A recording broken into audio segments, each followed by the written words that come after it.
Happy February 1st, everybody. Happy February 1st, Monday. I'm going to talk about a multitude of subjects today. So let me start off by showing you the most adorable picture that I found underneath the bed. My son drew this. Hey, welcome all you new subscribers of KimOx7. If you're not familiar with KimOx7, it's been here for over a decade. My name is Chad. I'm the father of a 22-year-old boy with autism. His name is Chase. The channel is filled with autism acceptance and awareness videos and a lot of my other hobbies, which are music related, exercise related. But my son Chase is a bit of an autistic savant when it comes to drawing. He could look at anything and just whip out some colored pencils and crayons and draw anything that he sees. He typically will pause a computer screen and then he'll draw something on that. So first and foremost, I went to a funeral yesterday at a South Side Chicago Baptist church at 63rd Street. If you're familiar with Chicago, it was just the most incredible experience. I will never forget it for the rest of my life.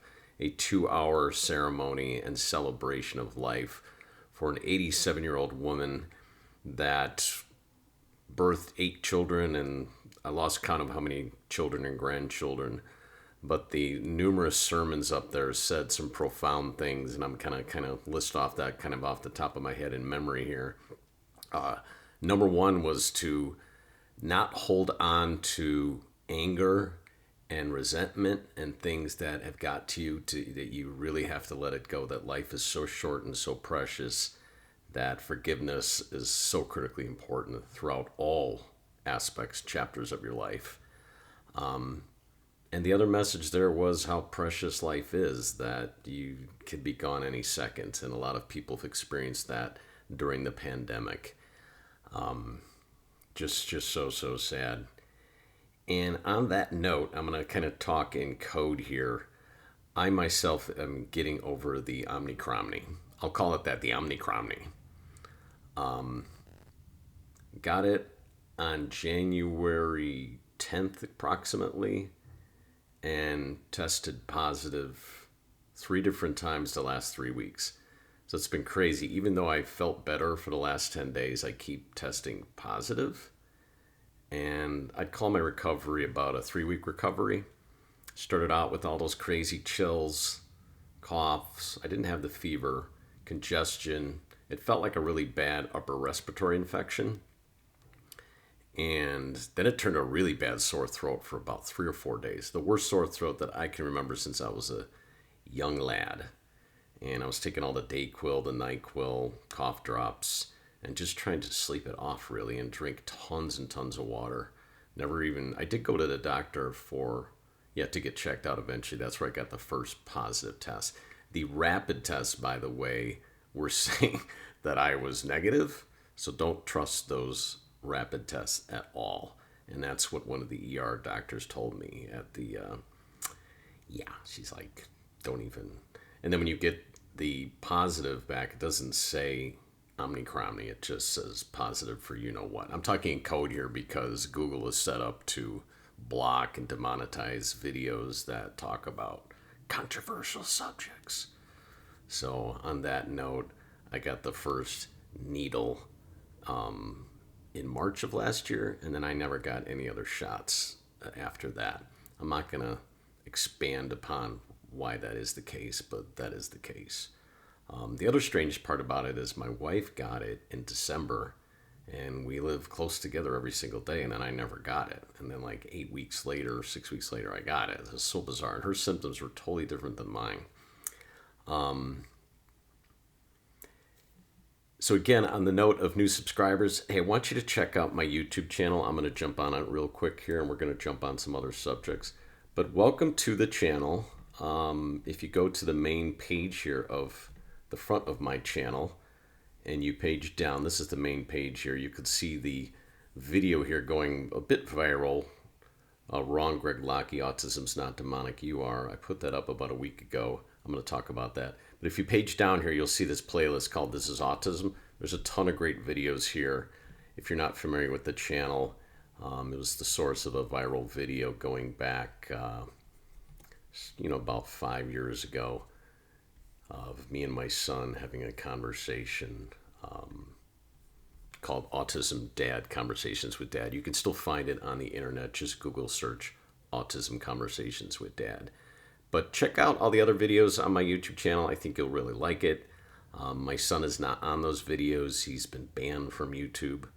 I won't get into expand upon the reason for that, but it has a lot to do with privacy issues and such and such.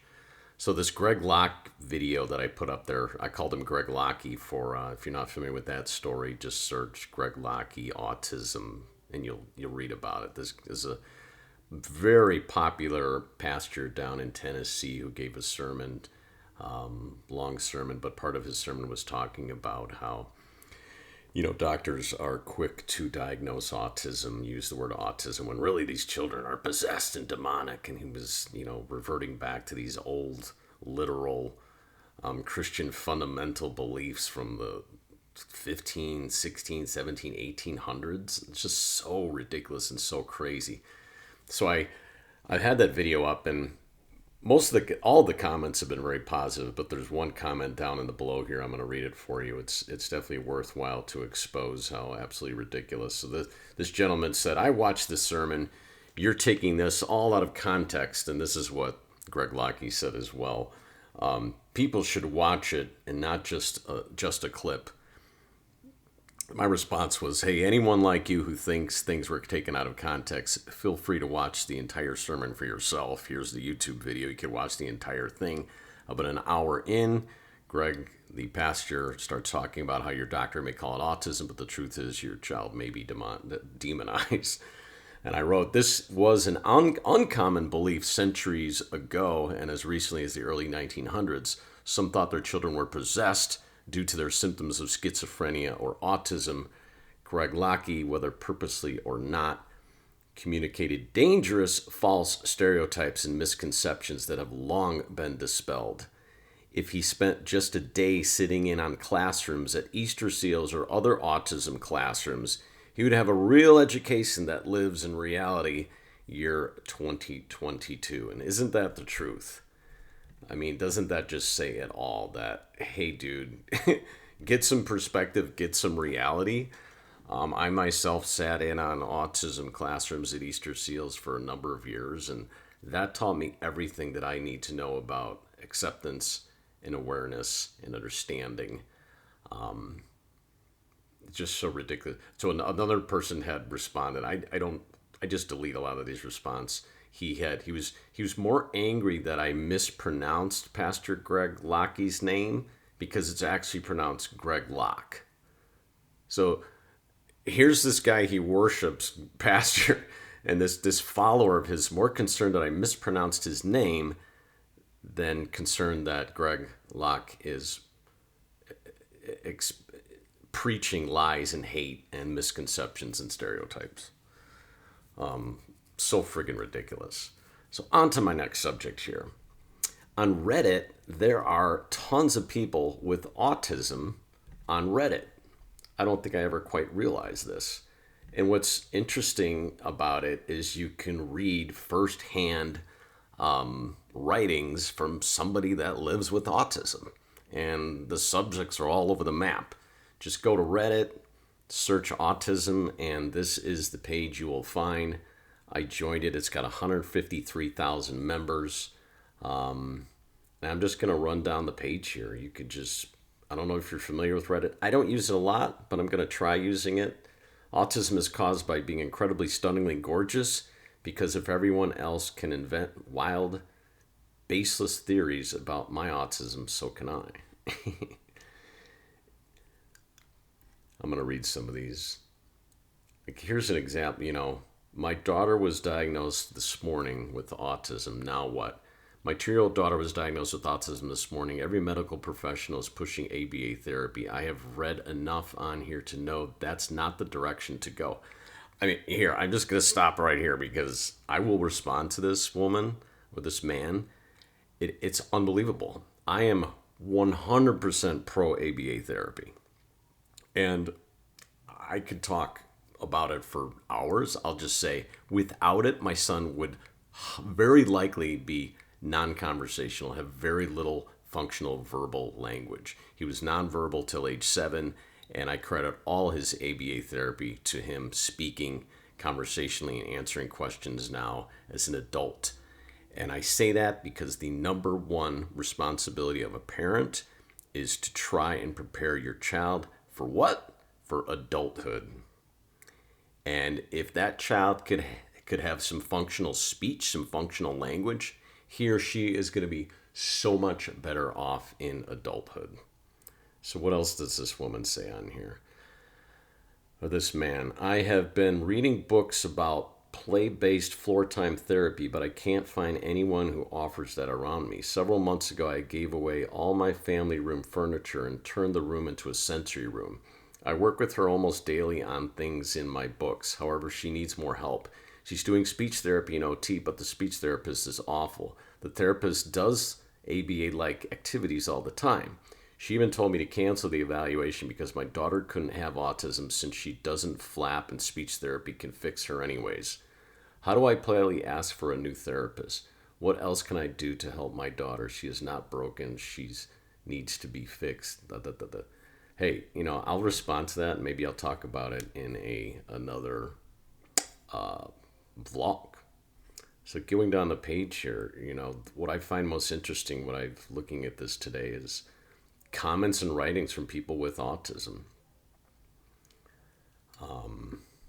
Numerous. And I found it really valuable because us neurotypicals, assuming I don't have autism, which I don't, I think I do, but it's surprising because my son does, and I believe my dad may have some form. It's eye-opening for me to read writings, This person, I was over at my best friend's house last night. His roommate wanted to teach me how to dance. I'm 30, I have autism. I've never been confident or comfortable dancing and have a lot of bad memories associated with school dances. I told him this was completely out of my comfort zone, but I was willing to try. Interesting. Here's another one. This gentleman is 38. I've always been socially awkward. I took 35 years until I learned about my autism. Now at age 38, I'm still very misunderstood, but at least I understand myself better. My therapist thinks I can stop meltdowns with enough practice. Got a bunch of new Pokemon cards. Oh, this is my pin collection so far. So check it out. I'm going to check it out, and I'll probably do some future vlogs on specific things I'm reading in here. I don't know if you need to open an account or not to read stuff on Reddit. I don't think you do. But hey, again, welcome you new subscribers. Check out my other videos. And thank you for all your likes and comments and shares. I'm going to try and be more active on YouTube, anywhere from 4 to 7 new videos per week. And I'm going to be very specific in things I'm going to talk about. And some of it's going to be lifestyle. A lot of it's going to be autism related. And hey, I hope you're having a great start to the new year. I can't believe it's February 1st already. My January just sucked because I was sick. But hey, at least I'm alive and well. I'm age 50. I want to say this too because in terms of recovery from the OM-NEE-KROM, I'm 50. I take care of myself. I exercise every single day. I try to eat right, and I try to watch any drinking. I went pure sober for 2 years. Now I'm mixing in some beers again, and I've been fine with that. And as you saw in my other video, I got off the benzos, so check out that video. I'll put a link to the CBD gummies I'm using. I just started it again the last 2 days. I just friggin' love them. This is so great. That's my new sleep aid, all natural. So if you're on any sleep aids that are not all natural, watch my videos, try and learn from them, and I encourage you to go all natural because you won't regret it. I know it's not going to happen overnight.